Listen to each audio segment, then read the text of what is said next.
1,00,000-এরও বেশি ল্যাপটপ পাচ্ছে প্রাথমিক শিক্ষা প্রতিষ্ঠানগুলো এবং শিক্ষার্থীরা। কিভাবে ল্যাপটপ বিতরণ করছে ওভারঅল সেই বিষয়গুলো নিয়ে আমরা একটু কথাবার্তা বলবো।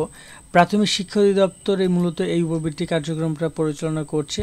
তো প্রাথমিক শিক্ষা অধিদপ্তর থেকে আমরা বেশ কিছু ইনফরমেশন পেয়েছিলাম। এখানে আমরা একটু দেখতে পাচ্ছি যে নতুন শিক্ষাক্রমে কিন্তু নতুন যে অর্থ বছর সেখানেও কিন্তু প্রাথমিক শিক্ষার ক্ষেত্রে বাজেট তারা পেশ করেছে এবং এখানে বলা হয়েছে যে সুবিধাবঞ্চিত এলাকার 650টি প্রাথমিক বিদ্যালয়ে 3টি করে ডিজিটাল ল্যাব স্থাপন করা হবে।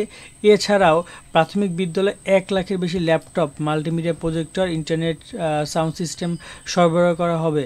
অর্থাৎ এখানে প্রায় বড় একটা অঙ্ক, 1,00,000 ল্যাপটপ প্রদান করা হবে সুবিধাবঞ্চিত এলাকার ক্ষেত্রে এবং এখানে প্রায় 650টি তালিকা করা হয়েছে যেখানে 3টি করে ডিজিটাল ক্লাসরুম তারা তৈরি করবে।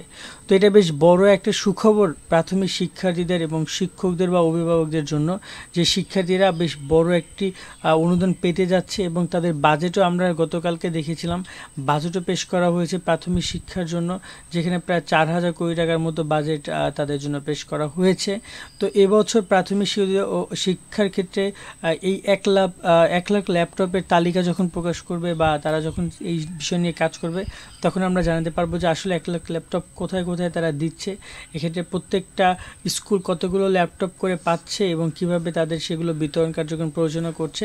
তাছাড়া প্রাথমিক শিক্ষা অধিদপ্তর আরও বেশ কিছু উপবৃত্তি কার্যক্রমও পরিচালনা করছে। খুব শীঘ্র উপবৃত্তির সকল তথ্যগুলো নিয়ে আমরা কাজ করব, আমরা শিক্ষার্থীদের অভিভাবকদেরকে জানাবো। সাবস্ক্রাইব করে আমাদের সাথে যুক্ত থাকতে হবে। ভালো থাকবেন সকলে, আল্লাহ হাফেজ।